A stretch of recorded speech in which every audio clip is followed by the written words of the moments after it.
we're trying to put a lot of information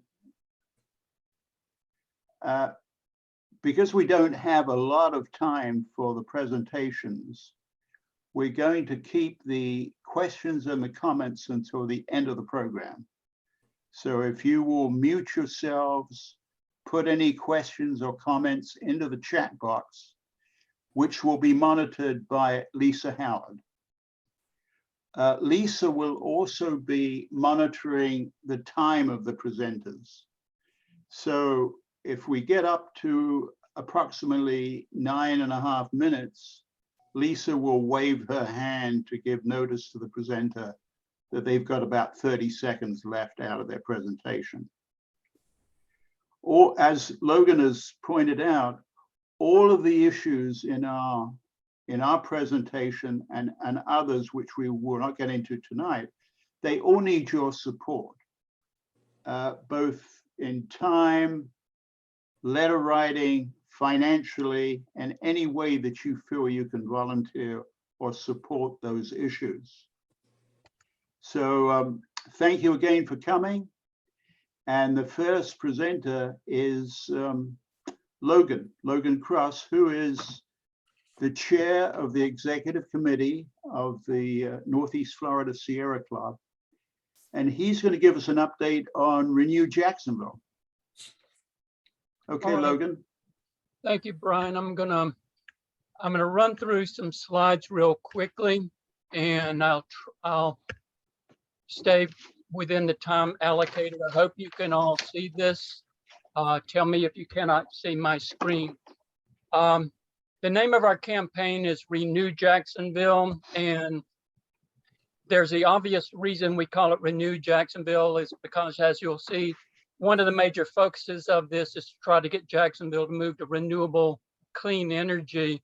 But it also, we would like, as an outgrowth of this campaign, to kind of renew or refresh Jacksonville's image, because we think this would go a long way towards really changing the way Jacksonville is viewed. The campaign, the overall goal of the campaign is to persuade Jacksonville to commit to operating on 100% renewable energy by 2050. As you're going to see, we're not asking, this is not such a huge ask of Jacksonville because many other cities have made this commitment, as you will see. The campaign leader is the Sierra Club of Northeast Florida, but we're going to be very dependent on other organizations coming on in a supporting capacity, really demonstrating that this isn't just an environmental campaign, but it's a campaign by a lot of organizations in this region to try to make this become a reality. This is an example of 12 other cities in the state of Florida have already made the commitment to 100% renewable energy. And you can see that the timelines are, some of them are pretty ambitious.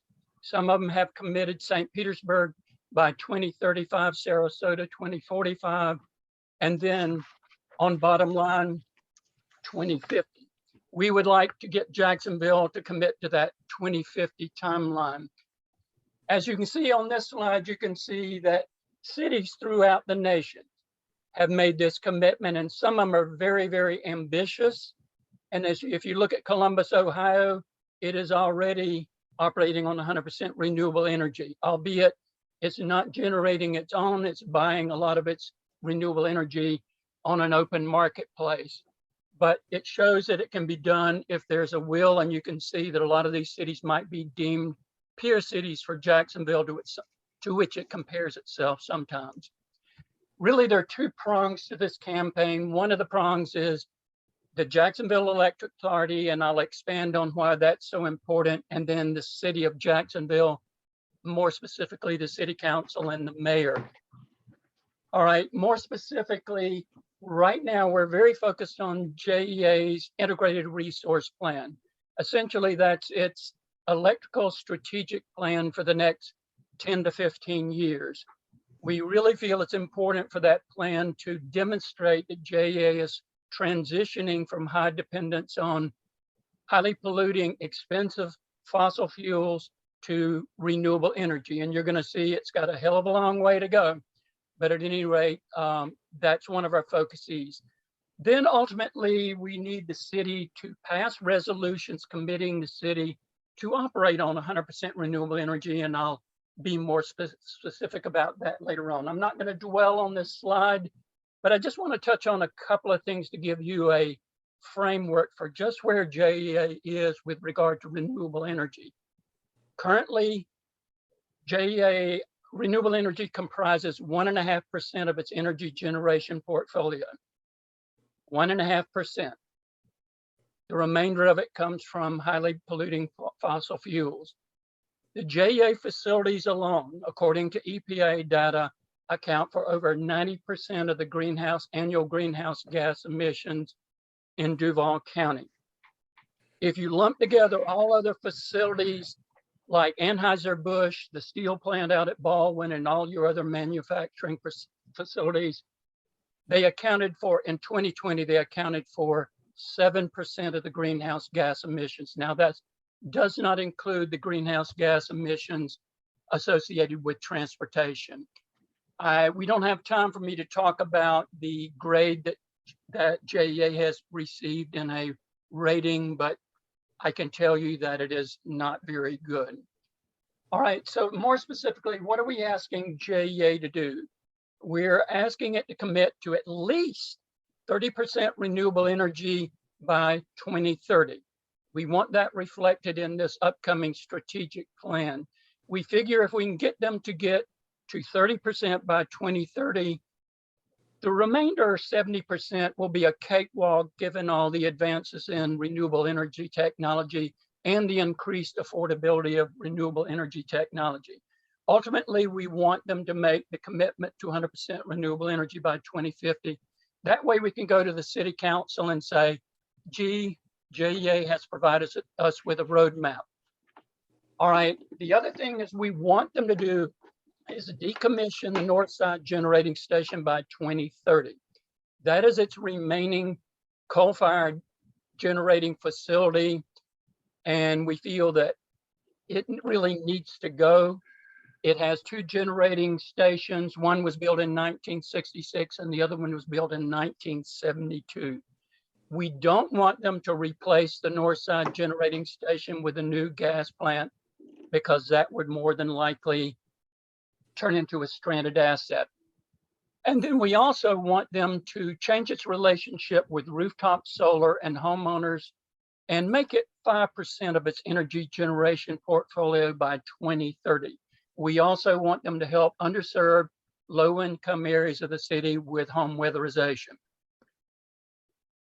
JEA, and JEA is a city-owned utility, emits over 7 million metric tons of greenhouse gas per year. Let that sink in.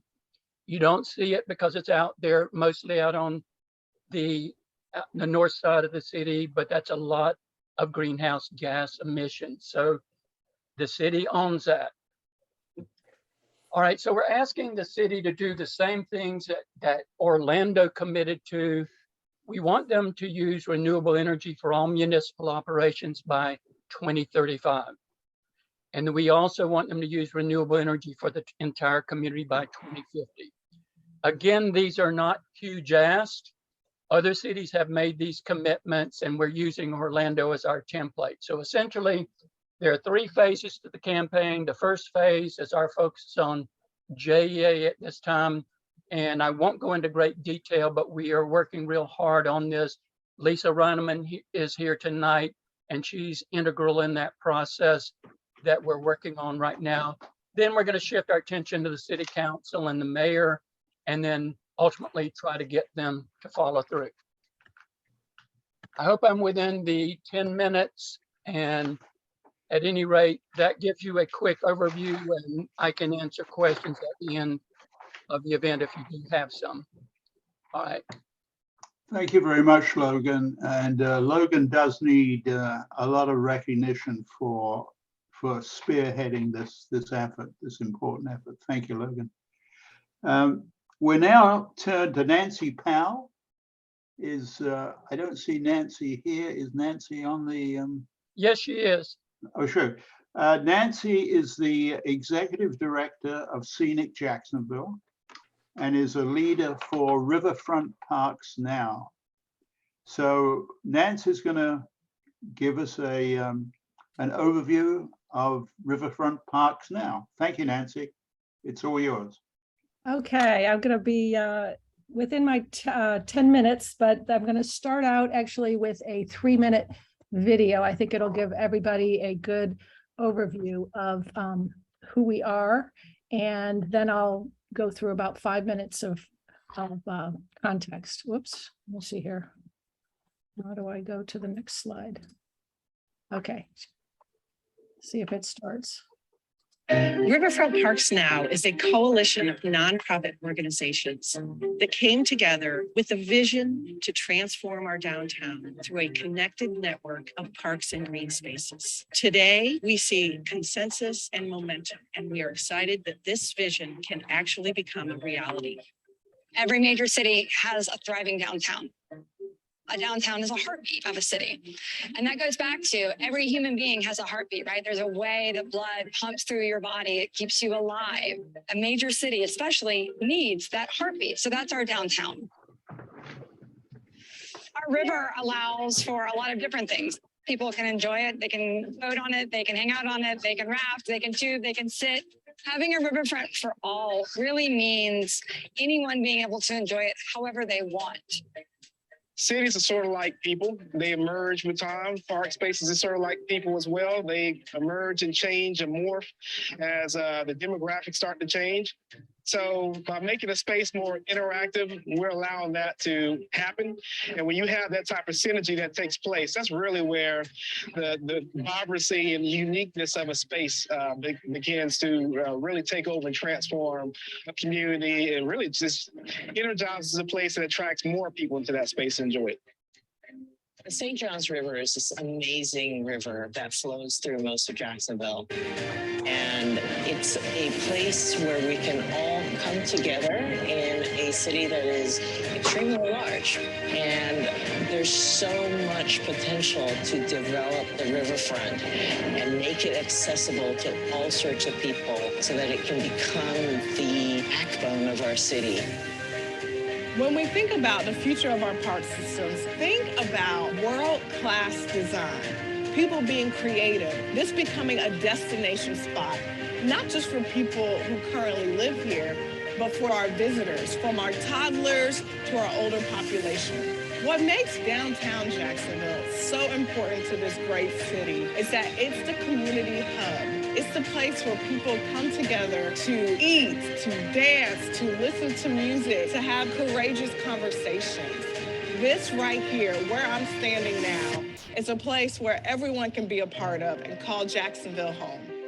Young people and young professionals are looking for thriving urban spaces when they're deciding where they want to live and work. And Jacksonville has an incredible opportunity with the St. Johns River to create that space that's going to drive economic development, that's going to attract families and young people to be downtown, to walk their dogs, to meet up with friends, to play with their children. This is the opportunity we have to set ourselves apart and put ourselves on the map. Riverfront Parks Now is a coalition of Stop. Sorry. Okay. Sorry about that. So some of you, we just unveiled that at our Great City Symposium a couple weeks ago. And what it was is a outcome of a kind of a year-long strategy that we had. Some of you may know that we started our efforts in 2020, and we looked at this map, which was a list of all of the city-owned properties in downtown Jacksonville. Two of them at the time, the Jacksonville Landing and the courthouse, had just been torn down and replaced with grass. And so they were kind of new spaces that were allowing people to kind of, think through, what should we do with this? These are taxpayer properties. Let's think it through and make a plan for this. So we started, advocating. We started getting other nonprofit organizations. We are today a 14-member coalition, including the PR Club. And so, we went and we benchmarked other cities. This is Columbus, Ohio on the left, Chattanooga on the right. Domino Park in New York City. And really our efforts were three-pronged. One was, of course, it was just after Irma. And so resilience was a key part of our efforts to make sure that, you know, the land can be helpful to any kind of flooding event. And you'll notice that that wasn't in the video. And we can talk about why that way, but it still is a key part of our underlying strategy. So in the past year, what we did, you know, many of you know DuPont did a riverfront study. We worked with them in the course of 2021. And then we kind of reset and said, okay, what are the most important things we need to advocate for? And we came up with these 5 areas that really needed to be preserved as parks and developed in a really great way from a design perspective. Trump Plaza, the Liberty Street Marina, people are dying to have public marinas to go and park and enjoy downtown. The Shipyards West Park, the Riverwalk extension that goes from, right now it's kind of ends at the Hyatt or the Berkman, and so to extend it all the way down. And then Metropolitan Park, which has kind of been left for dead. The Four Seasons here is right next door. That was a battle that we started to fight and we decided to back off on for a variety of reasons, but these 5 areas. And so we worked in the past year with some of the people that you saw on that video, the DuPont group, the Build Up Downtown is a new nonprofit. They work with a lot with developers in the Jax Chamber, but to really get the business community on board, which really actually helped. And we kind of worked a little bit behind the scenes on it. But the result of it is that in the budget that was just passed on October or the end of September, the funding is now in place for each of these parks. Pretty significant funding for Jacksonville. We may need more, but this is a significant achievement. And so where we are right now is kind of assessing how we can be most effective in the next phase. And this is a picture of actually all the parks. It's not just the North Bank. So there are a couple of parks on the South Bank and over here too. I just wanted to make sure everybody knew that. So it's really this connecting all of this network of parks, and Riverwalk is the main goal. And where we are right now is in, if you think, there's a lot of talk about activation, and activation and programming can be in 2 different places, right? One is permanent and facilities design for 365-day year use. And the other is kind of temporary things. So sip and strolls and yoga and jazz fest and things that come and go.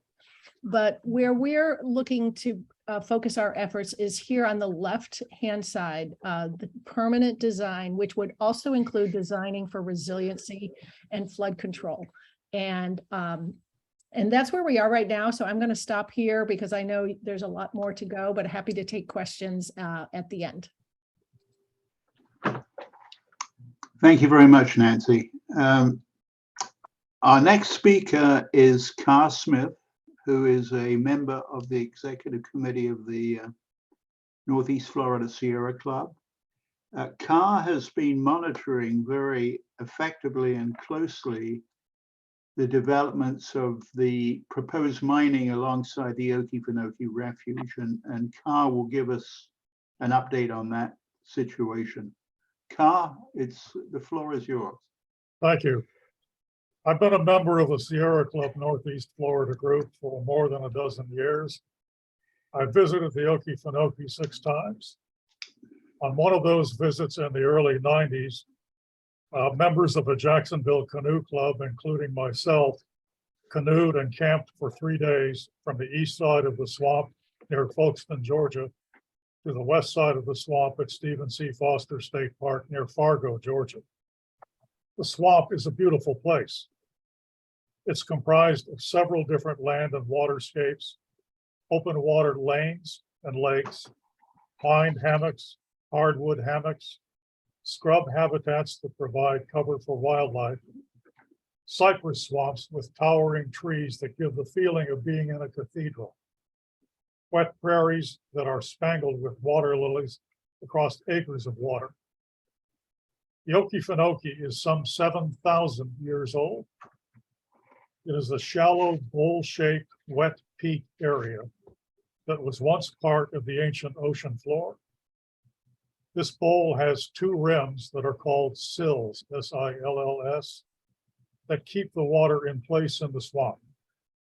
The Suwannee River sill on the west and Trail Ridge, which is an ancient barrier island on the east, that run from Jessup, Georgia in the north to Stark, Florida in the south, some 110 miles. The swamp is the origin of both the Suwannee River that flows to the southwest into the Gulf of Mexico and the St. Mary's River that flows east to the Atlantic Ocean.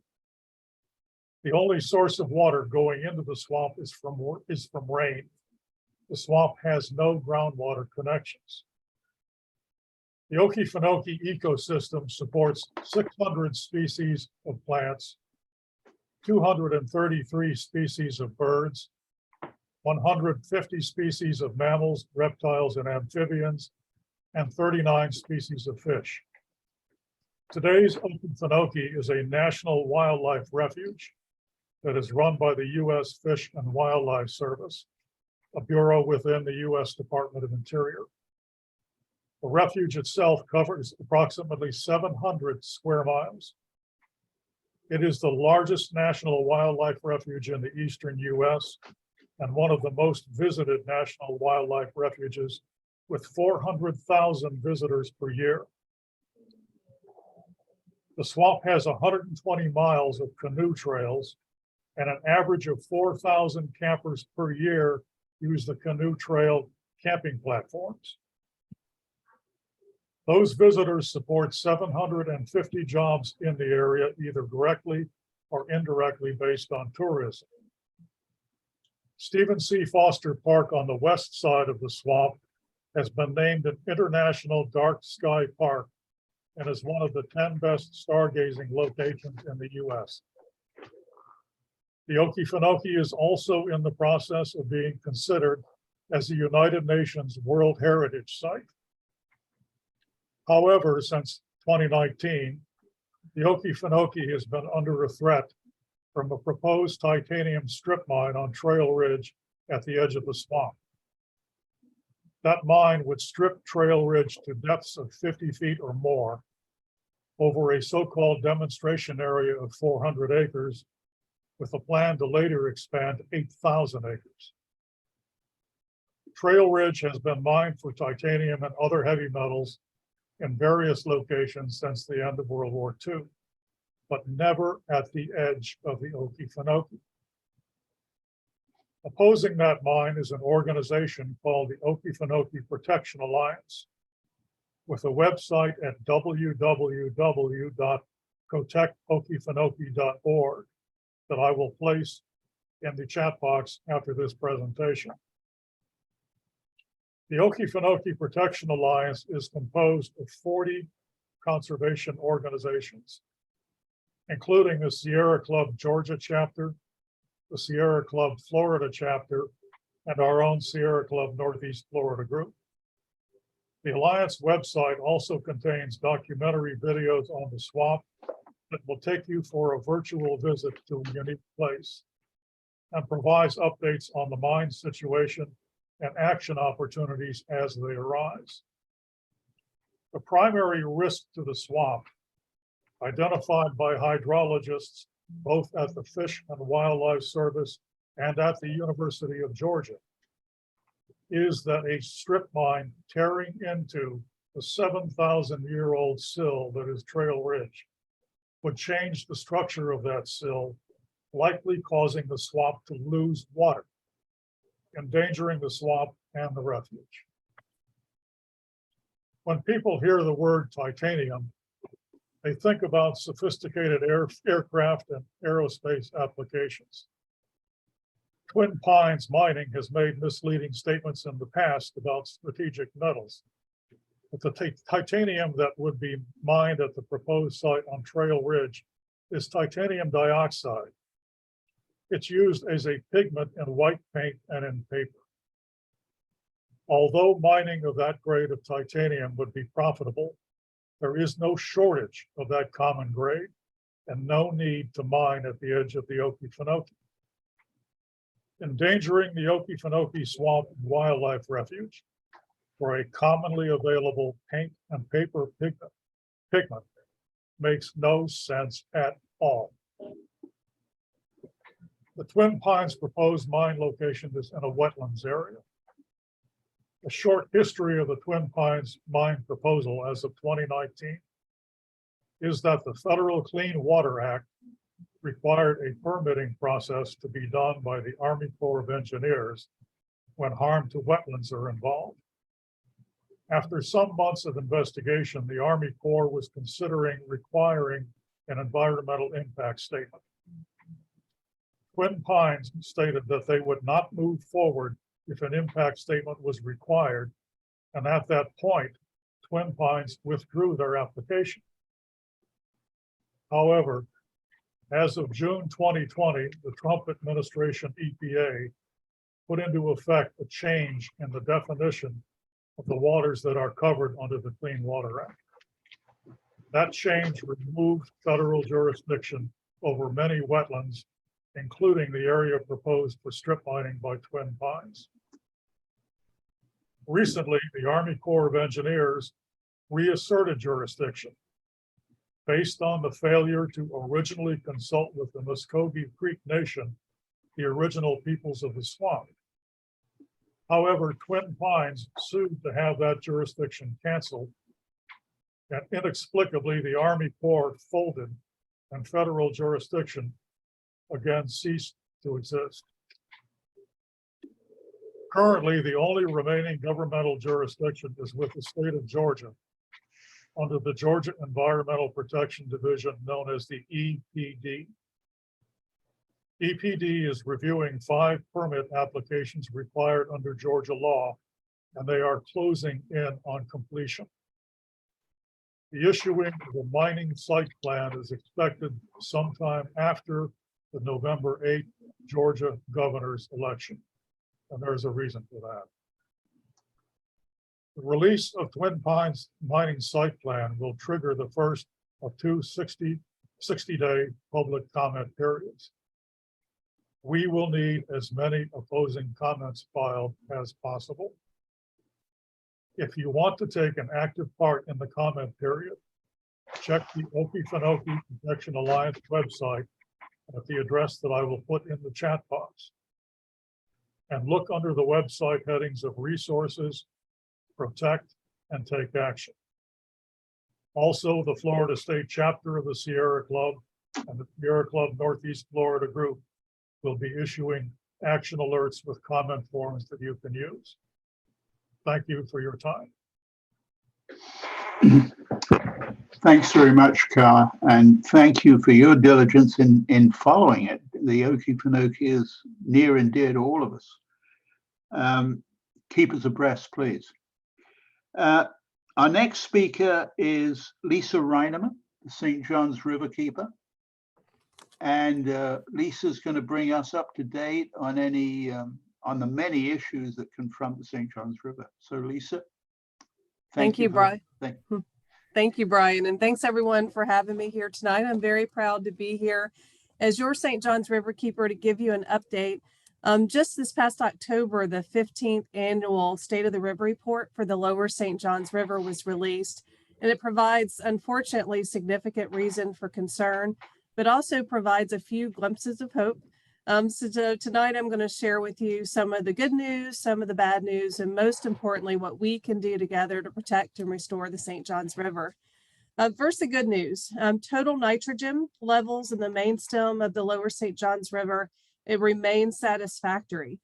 This is good news for 2 reasons. One, 2 major wins of the Clean Water Act lawsuits involving our organization as well as Sierra Club Florida resulted in more stringent pollution standards that have led to these significant reductions in nitrogen over the last 15 years. Why this is important is not only because it's reducing it, we're actually seeing a reduction of nitrogen. It shows that citizen advocacy and the Clean Water Act can work. So it is a very important tool. And we just celebrated the 50th anniversary of the Clean Water Act and still using it today. And we'll continue to do so to tackle some of the issues that aren't so great in the report. Some other good news, the status of most of the fish species in our river remains satisfactory, and conditions are actually improving for striped mullet, which is the largest fin fishery in the region. So that's excellent news. And then waterborne metal contaminants in the mainstream in the freshwater section is satisfactory and unchanged since last year. So it's a very short list, but we want to celebrate it nonetheless. But unfortunately, not all is well with our river, as Brian alluded to. And here are some of the lowlights of the report. Measurements indicate a worsening trend for total phosphorus in the main stem of the St. Johns. We believe that this increases in phosphorus levels is in part or largely in part due to the land disposal of sewage sludge upstream and demonstrates a need for tougher standards to reduce phosphorus levels. Phosphorus and nitrogen, they fuel these toxic blue-green algae outbreaks we see. We actually got 2 reports just today. And unfortunately, this increase in phosphorus levels is undermining that good news of reductions in nitrogen. It's just replacing one for the other. And so we've got to get diligent to protect our river from these increasing phosphorus levels. We also continue to see a decline in wetlands and submerged vegetation due to overdevelopment, increases in salinity, and as well as pollution. There's a growing trend to mitigate for wetland loss and destruction with the purchase of credits and mitigation banks, as opposed to creating or restoring wetlands. When we lose these wetlands and submerged habitat, or we mitigate for them somewhere else, we lose the critical habitat for fish they provide, the pollution filtration, the flooding protection, they sequester carbon. So we lose all of these ecological services. And so this is a bad state of affairs that we're seeing continue to increase throughout the lower St. Johns. We're also seeing salinity levels increase throughout the lower St. Johns due to sea level rise and the continuing dredging and deepening of the St. Johns River. Toxic algae blooms continue to be a problem in the freshwater section, as well as fecal coliform and dissolved oxygen in the tributaries remain unsatisfactory. This year's report also includes a section on climate change impacts that demonstrates the risks some communities are facing due to socioeconomic inequities, flooding, and sea level rise. So all of these demonstrate that while we've made some progress, our work is not done. And so I want to list with you the priorities that we are recommending, and we believe that we can make a difference if we work together. First, 2023 is the year to breach the Rodman Dam and restore the natural flow of the Ocklawaha River. This would help offset the increases in salinity, improve water quality in the river, and increases flow of fresh water in the St. Johns by at least 150 million gallons every single day. It also restores 7,500 acres of forest and wetlands. These wetlands are the best biofilters a river can have. Reuniting Silver Springs, the Ocklawaha, and the St. Johns will help restore lost eelgrass in the St. Johns that filters out pollution, prevents flooding, and provide fish habitat. This is our #1 priority going into next year, and we hope that you all work with us to restore the Ocklawaha River and reunite these rivers. Second, we must pass additional protections to prevent further loss of wetlands. Our wetlands, those submerged grasses, mangroves, and natural lands are critical to creating more resilient communities.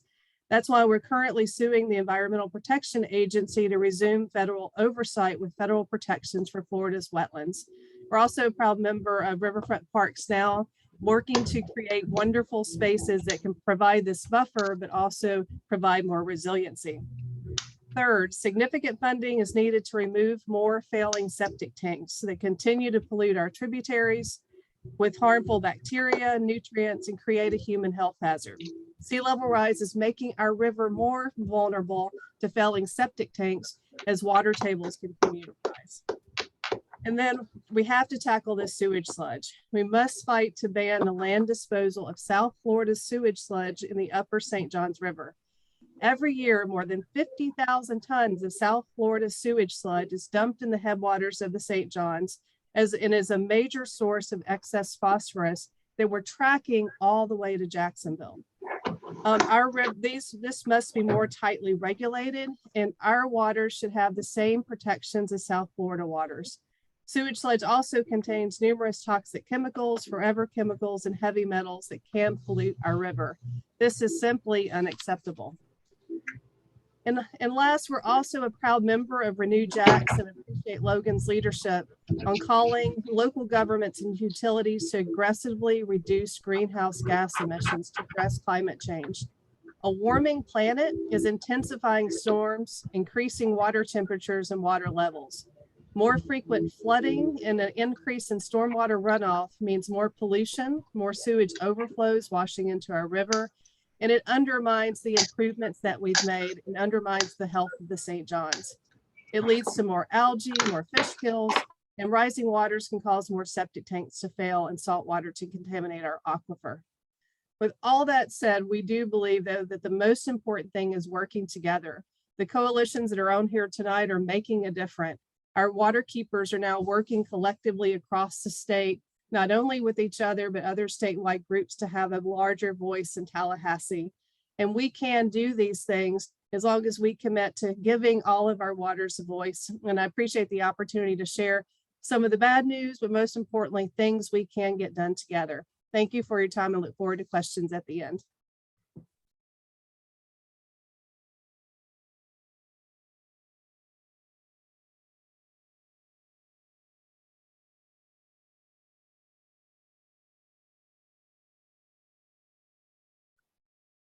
Brian, can you unmute? Okay, somebody muted me, I guess. Can you hear me now? Okay.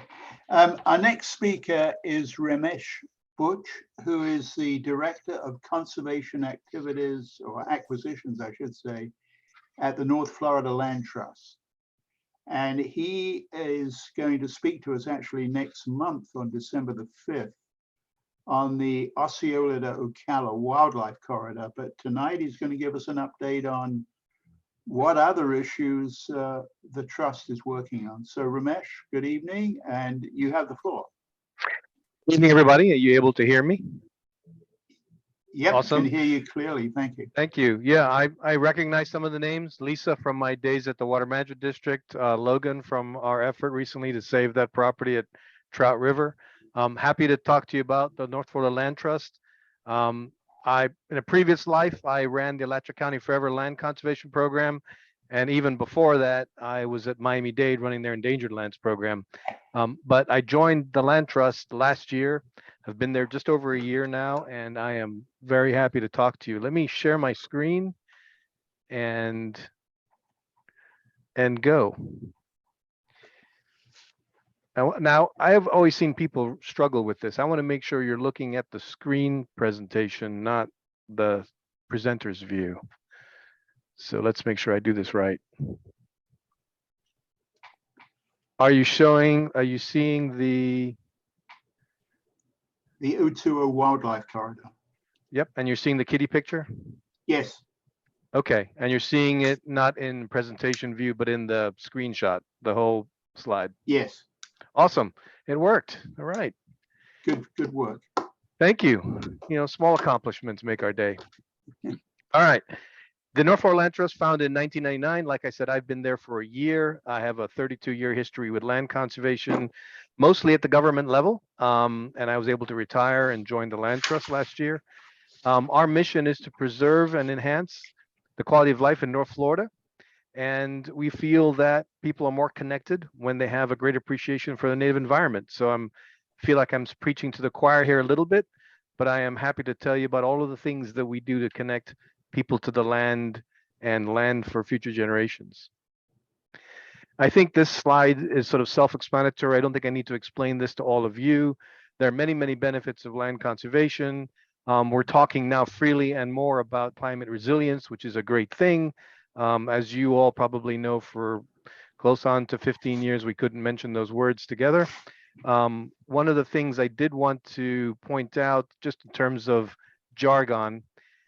I had a very interesting seminar a couple of years ago where the people were talking about, let's stop using the word ecosystem services, that phrase. It scares people off. Ecosystem and services sound very abstract. People get nature and people get benefits. So let's talk about nature's benefits.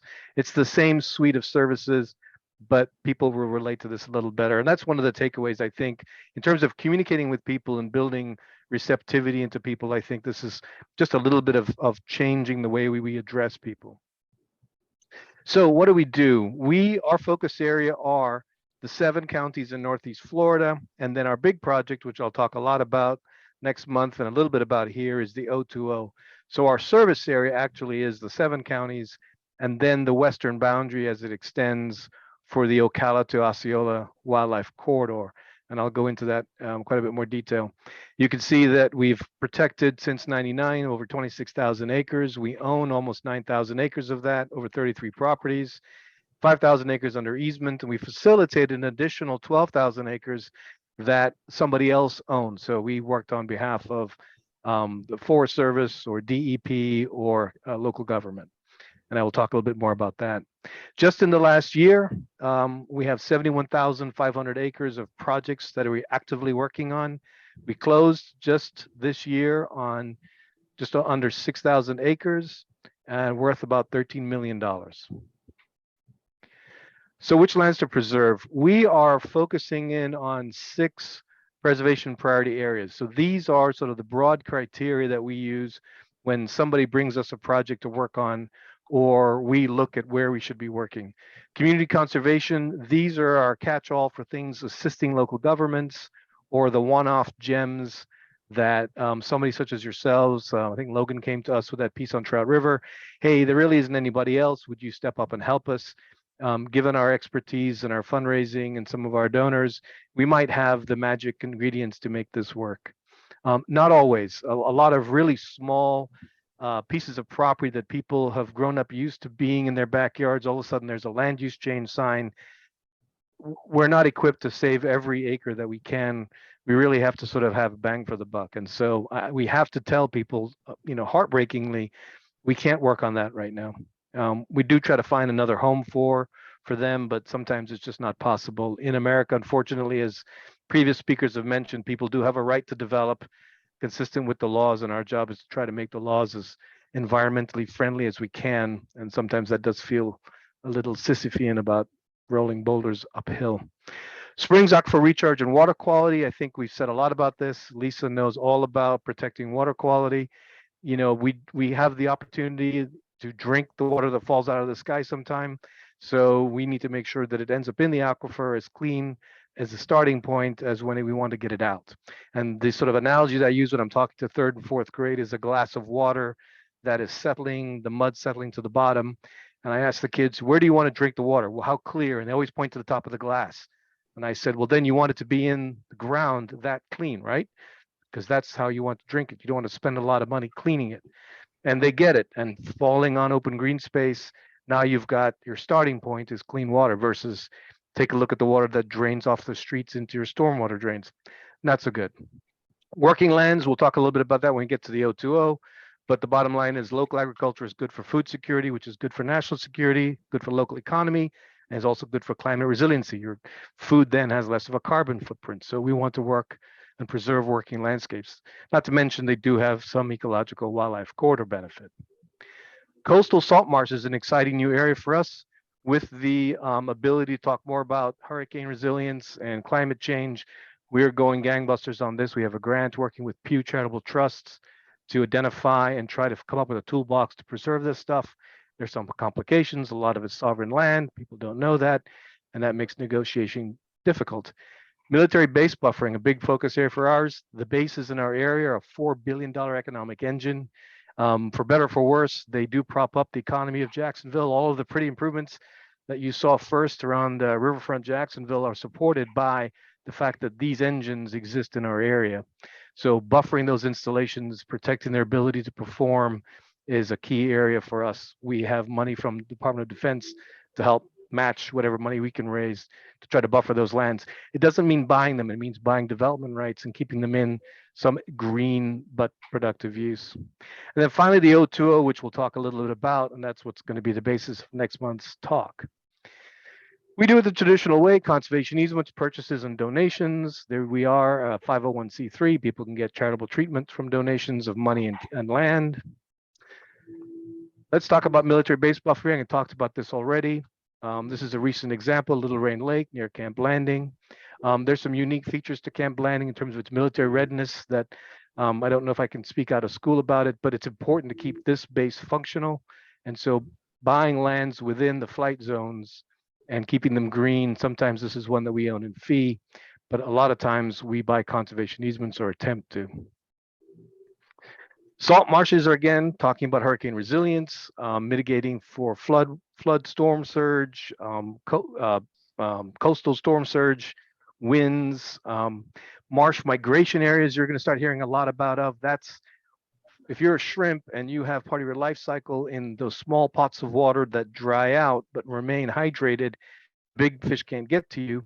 If this all becomes underwater, there's less places for you to hide. Where is that habitat zone going to migrate to?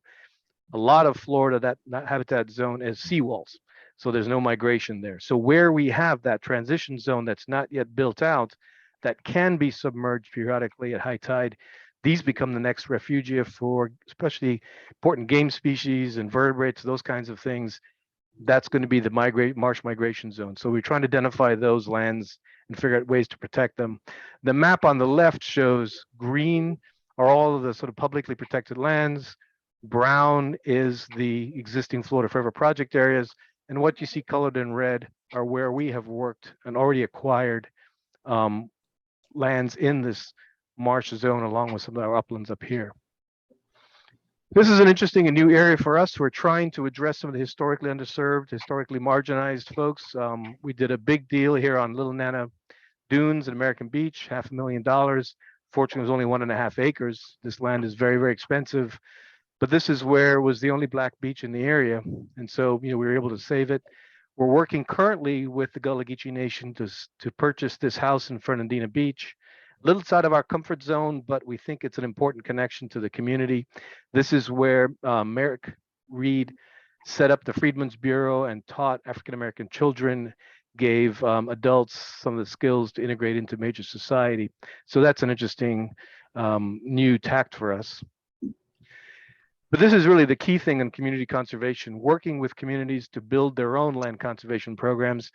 We're Nassau County, we did this heat map that became the basis of their CLAM. Those of you who live in Nassau County, hopefully you're all voting for, or already have voted for the referendum that's going to save a lot of Nassau County. We're currently starting to work on Clay County, which is right in the O2O corridor.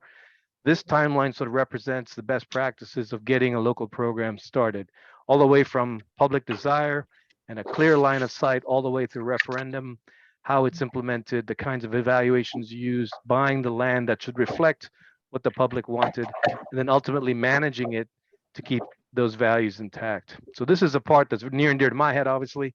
20 years in local government. This is something I really want them to work on. Ramesh, let's talk I'm about sorry to interrupt you, but 30 seconds. Got it. I'm almost there. Yeah. Okay. O2O Wildlife Corridor. A little bit of history of wildlife corridors. You can see running right through conservation biology, Larry Harris and Reed Noss. Roll it up to Tom Hochter in 2000, came up with the Florida Ecological Greenways Network. The darker the green, the higher the priority. You can see this corridor right through here joining Ocala and Osceola.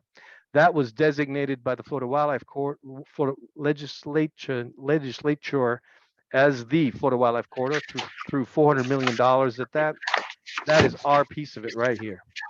140,000 acres over the next 30 years. And we have 26 partners that are helping us do it.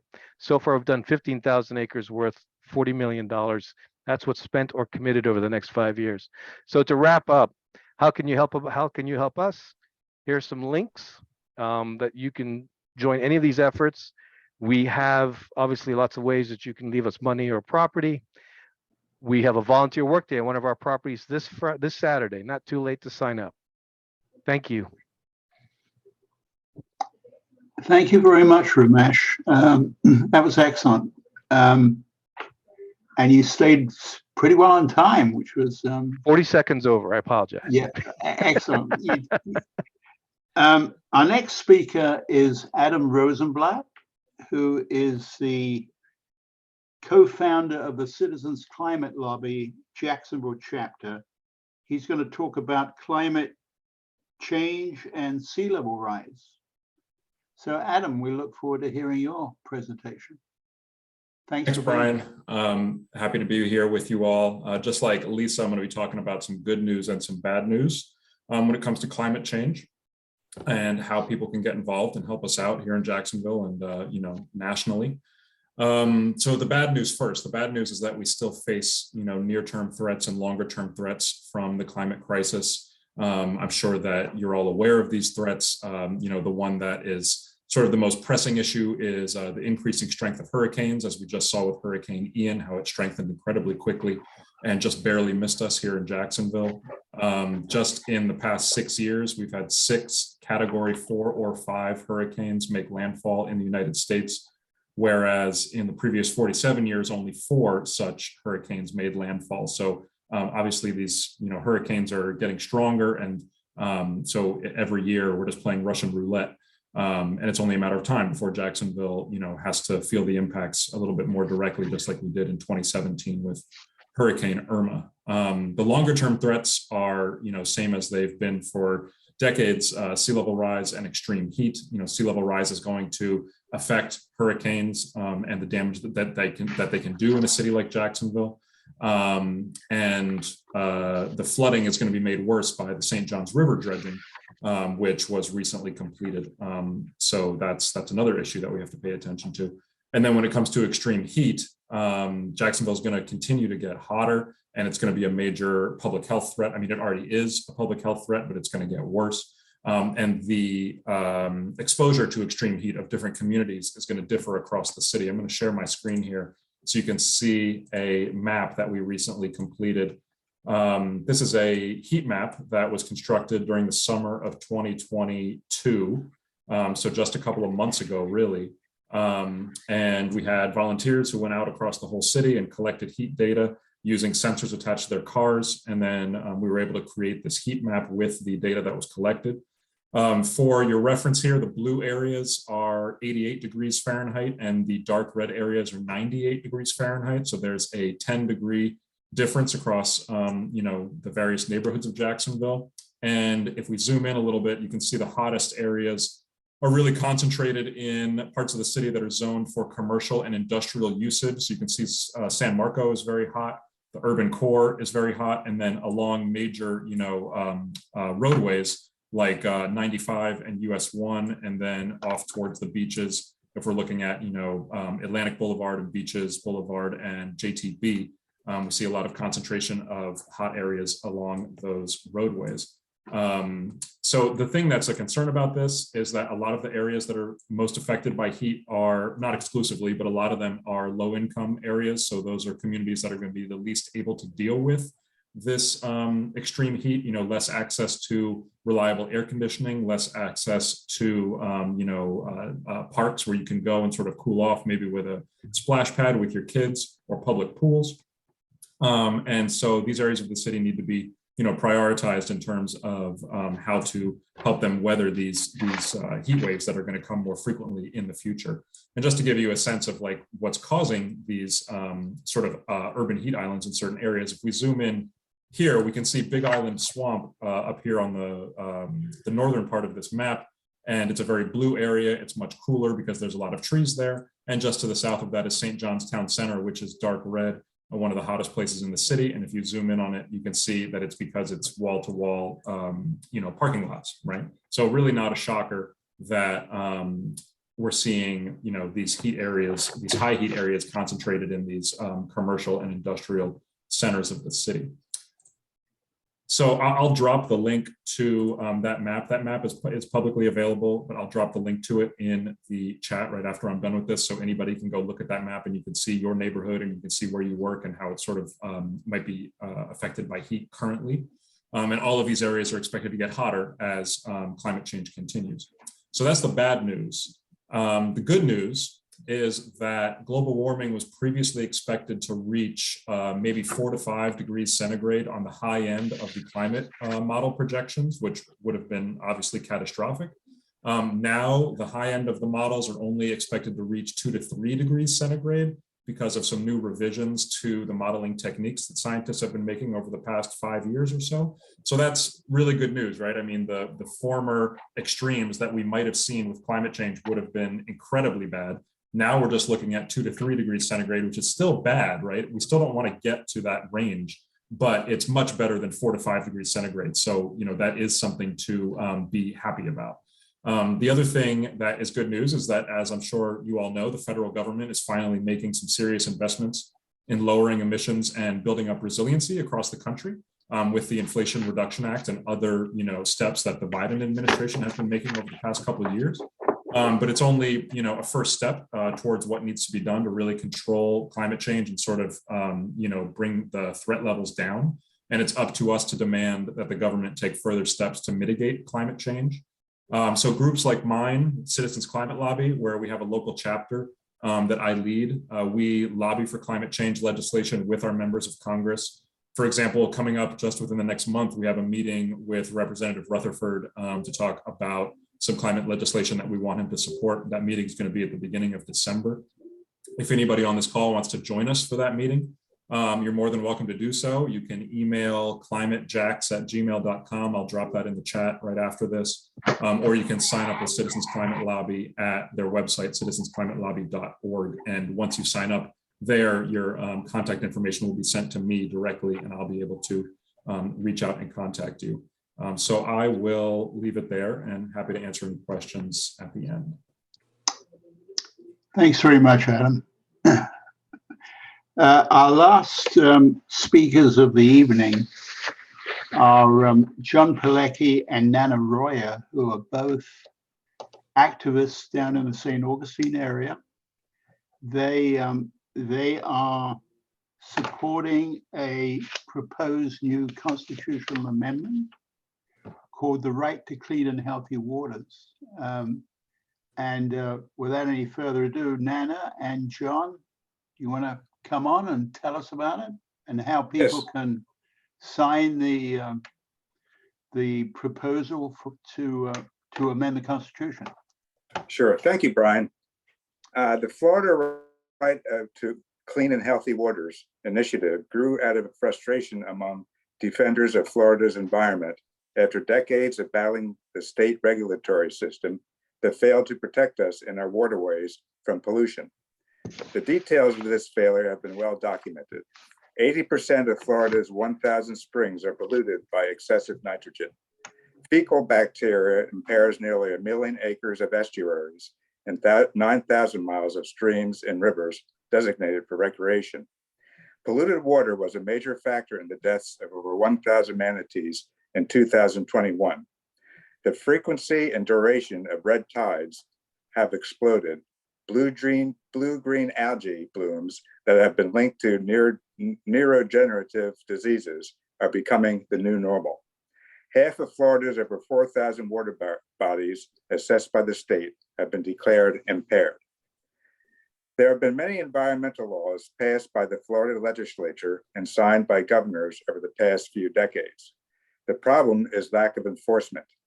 Also, business interests often write the laws that legislators sponsor, and they often sprinkle within those laws trapdoors for any meaningful enforcement. In short, the legal playing field favors corporate interest in governmental agencies, not the rights of citizens to flourishing ecosystems. The environmental laws passed have been largely greenwashing, efforts designed for political cover to create the mere appearance of state government taking action to protect the environment. The leaders of the Right to Clean and Healthy Waters initiative and those of us who are on the ground advocating for change strive to amend the Florida Constitution in 2024 to recognize every Floridian's right to clean and healthy water. Fundamental rights provide the highest protection under law, above and beyond the reach of special interests and political ideologies. The fundamental right takes precedence over corporate rights of polluters. It cannot be altered or bargained away by any government branch or politician.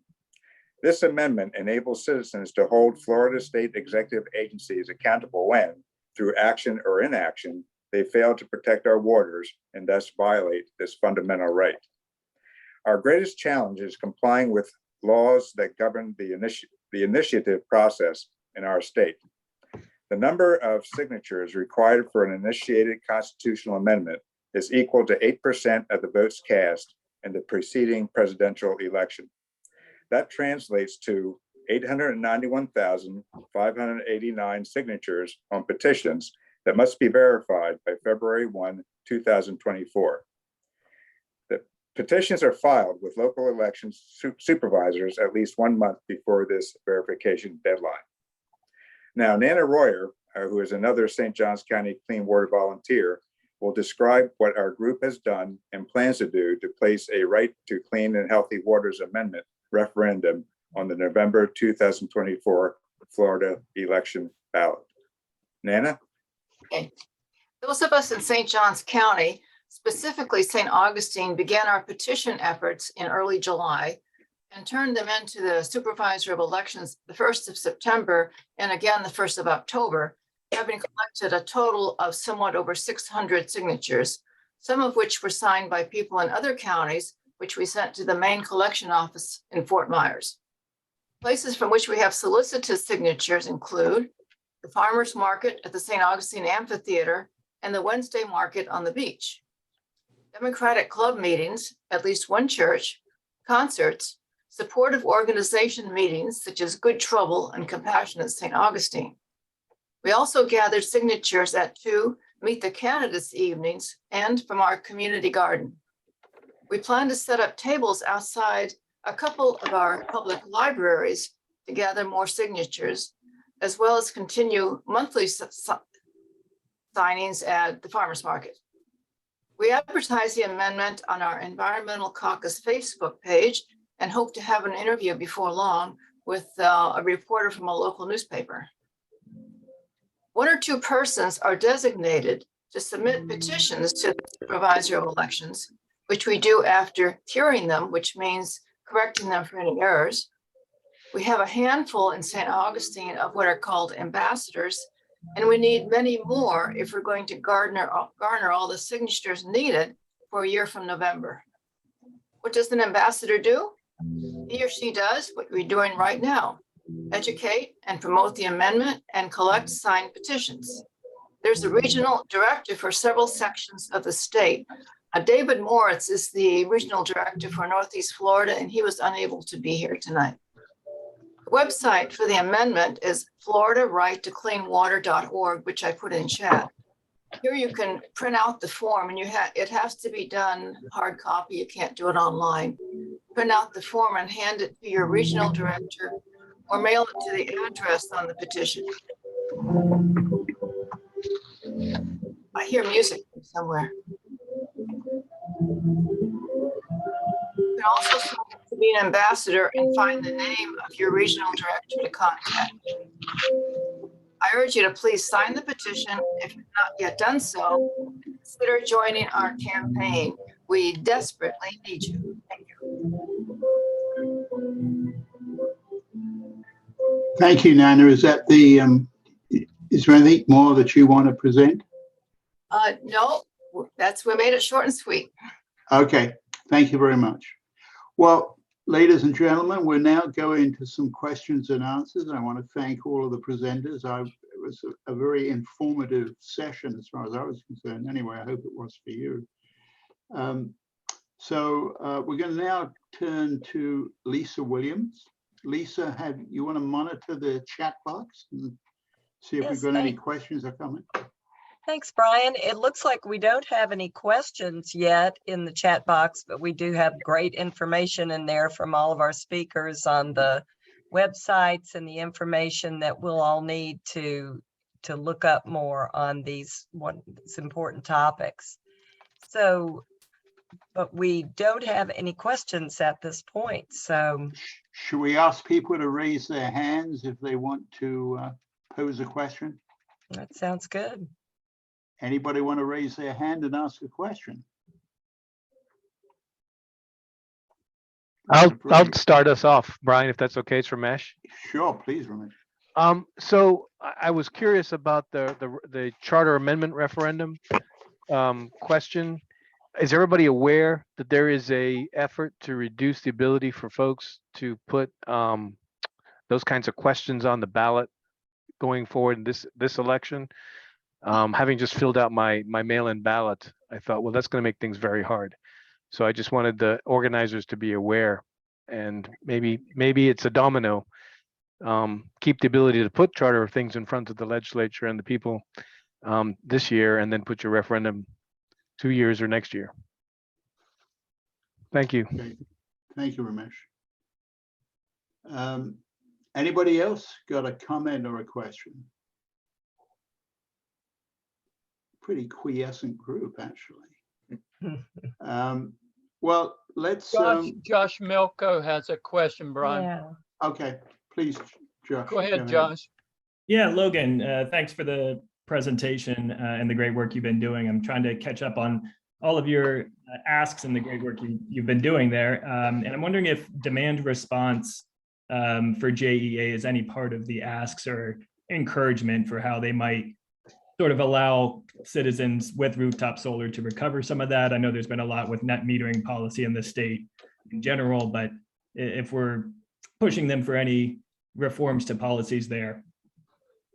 Well, we're, like we said, we had recommended they make rooftop solar at least 5% of their energy generation portfolio, but we're also asking them to compensate the homeowners more appropriately to incentivize more people putting rooftop solar on their houses. Now, the other thing that we're trying to emphasize on that is the possibility of creating your kind of like energy grids with microgrids within communities, that they can have enough storage in there so that you can have a community that would maybe stay up during harsh weather and things like that, so that they're not totally dependent on the main grid for their energy.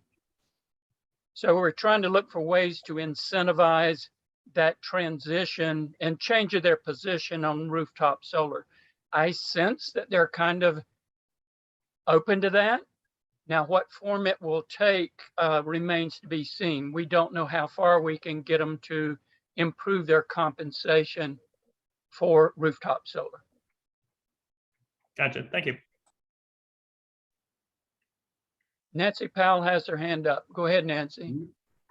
Yeah, I don't have a question as much as a comment. I was able to hear Adam's full presentation at the Jacksonville Environmental Protection Board. Very exciting data. And I'm heading to a tree commission meeting tomorrow, but what we have been advocating for is to use that kind of data, to help direct the planting of trees from the tree commission. It seems so obvious, but it has not been done in the past. And that level of heat mapping, and Adam had this great chart, or this great picture of the temperature under a tree in a parking lot.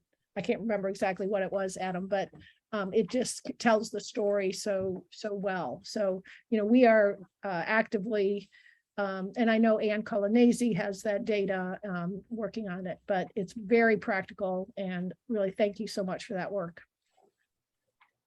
Thanks, Nancy. I appreciate that. And I sent the data to the tree commission. I don't think I sent it to you directly, but I did send it to people on the tree commission. Yeah, well, that's good.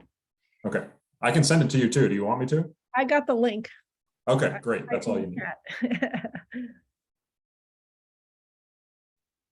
I'd like to ask Lisa Reineman, what kind of chance do we have to actually take down the Rodman Dam this coming year? Well, I think we're closer than we've ever been. A couple things that have changed the statistics in our favor is we've been working with a coalition of more than 60 organizations to have a very hyper local conversation in Putnam County and Marion County We actually have a community engagement coordinator there in Putnam County who lives in Willatka, who's helping us with that local conversation and changing the conversation from what will be lost there locally to what will be gained locally, but then also broadening into a regional conversation, because this restoration will benefit Silver Springs, 20 Lost Springs underneath the dam, the St. John's, the Ocklawaha, and the South Atlantic Bight. And so if you like to do saltwater fishing, that's really important. And so luckily the local community now supports restoration. We did a scientific poll of most likely voters in Putnam County, and it was 75% in restoration with 7% in opposition. And so now we're organizing the community. We hope that public support will filter up to the political discussion in 2023. And there's also a drawdown in late 2023 that gives us another opportunity to demonstrate what a free-flowing Ocklawaha would mean to all of these waterways, but also to the communities that depend on a healthy St. John's. So we're closer, but we still have a lot of work to do. Thank you.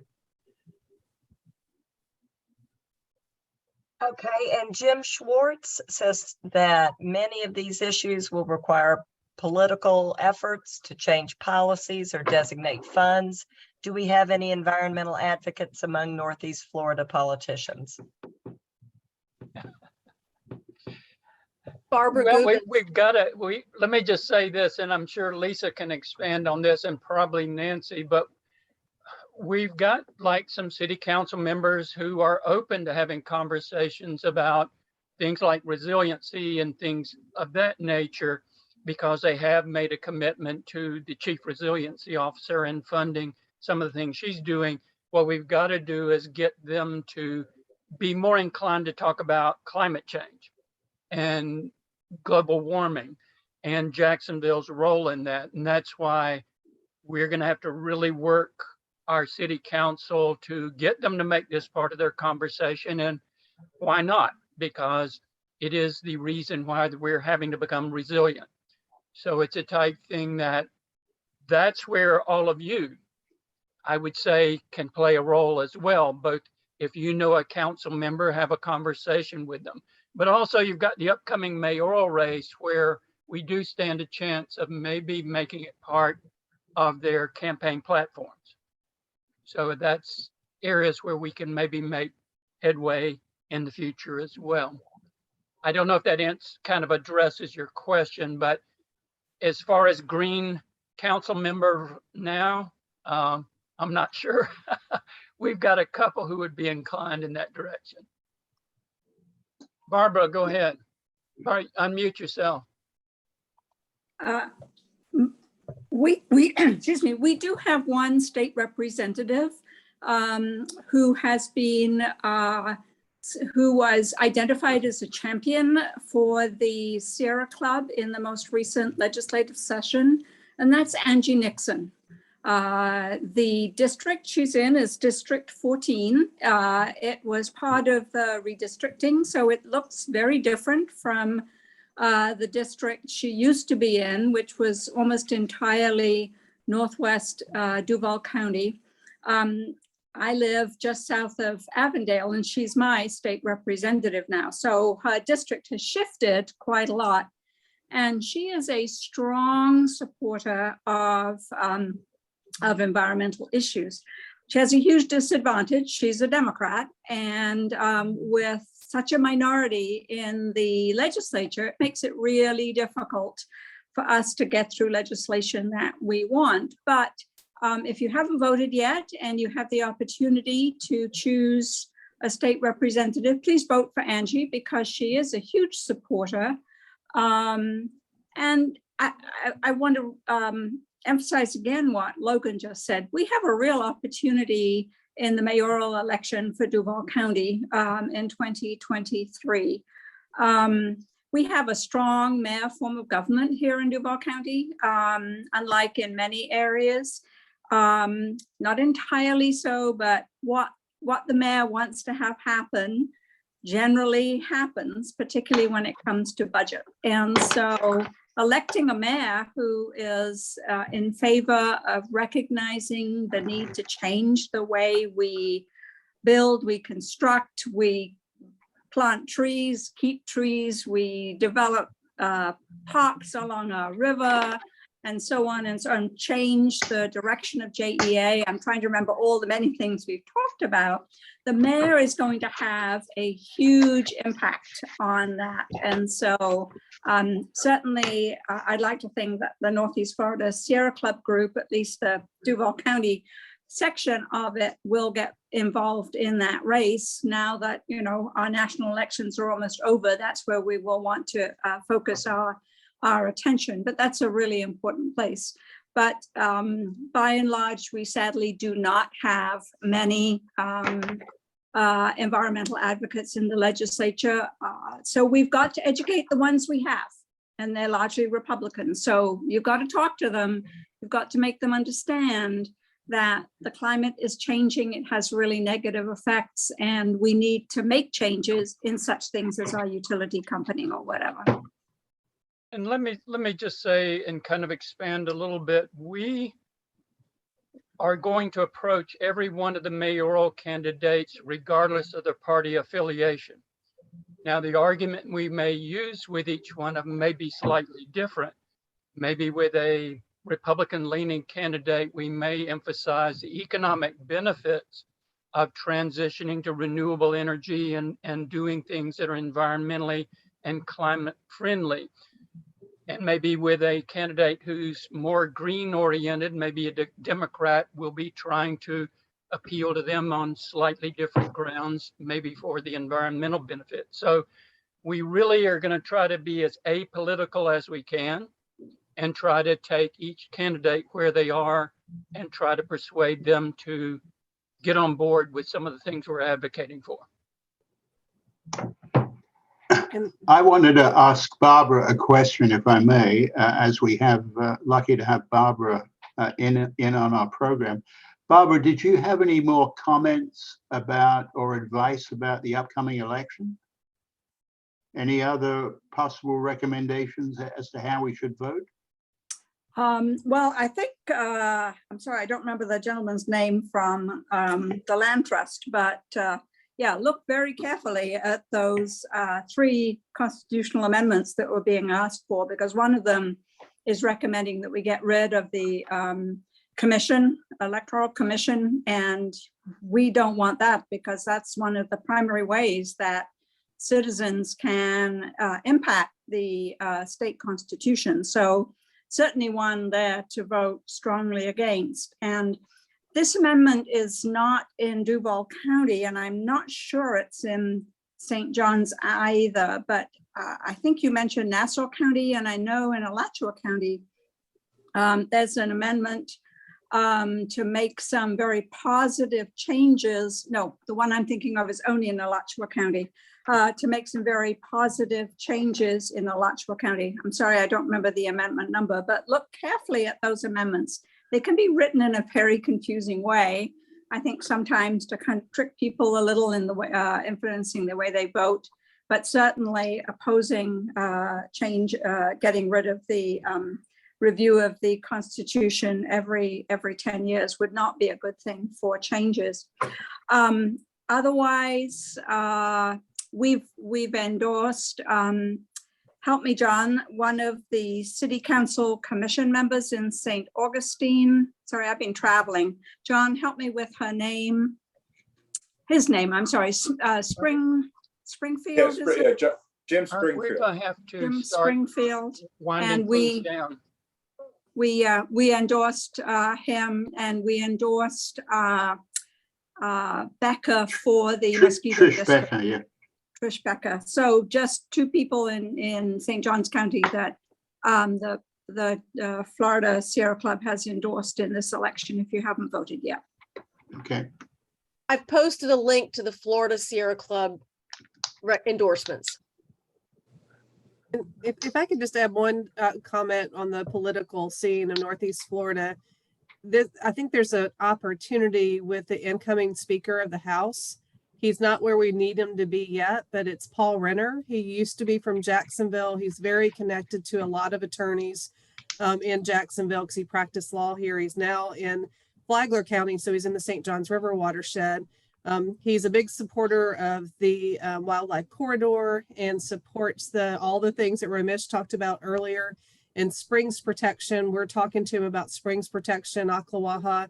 He also recognizes the inequities between environmental protections in South Florida versus North Florida and wants to fix that. And one of my concerns, but I think it's an opportunity, is he has a water bill. He's working on a water bill. And he keeps saying, you know, we've got to get the water right. I don't think his definition is quite what our collective definition of getting the water right at this moment would be. But I think that's a huge opportunity for us to help him shape what getting the water right means, and something we're wanting to work with. And that may be a good collaborative opportunity with all of us on the call tonight. Thank you, Lisa. Nancy, did you want to say something? Or did you have your hand up? No. Okay. So Logan, I think we're out of questions and comments.